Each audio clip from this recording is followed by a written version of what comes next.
Breaking news. Bharat America तनाव और tariff विवाद के बीच अब देश के बड़े उद्योगपति गौतम अडानी का अहम बयान सामने आया है। अमेरिका का नाम लिए बिना अडानी ने भारत को गंभीर चुनौतियों के प्रति चेताया है। आईआईटी खड़गपुर में छात्रों और शिक्षकों को संबोधित करते हुए अडानी ने साफ कहा कि मौजूदा हालात भारत की अर्थव्यवस्था पर गहरा असर डाल सकते हैं। उन्होंने चेतावनी दी, हमारे 90% सेमीकंडक्टर आयात पर निर्भर है। अगर सप्लाई बाधित हो जाए या बैन लग जाए तो हमारी पूरी डिजिटल अर्थव्यवस्था ठप पड़ सकती है। भारत 85% तेल आयात करता है। वैश्विक हालात बिगड़े तो हमारी अर्थव्यवस्था रुक सकती है।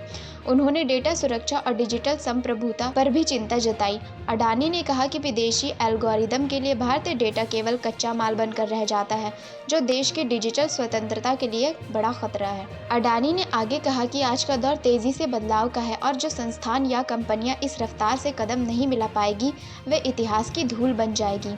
उन्होंने आर्टिफिशियल इंटेलिजेंस और रोबोटिक्स को भविष्य का अहम हिस्सा बताते हुए कहा कि केवल सस्ते श्रम पर निर्भर रहना अब पर्याप्त नहीं होगा। उन्होंने छात्रों से आह्वान किया कि भारत को केवल नकल नहीं करनी चाहिए बल्कि नवाचार में आगे बढ़ना होगा।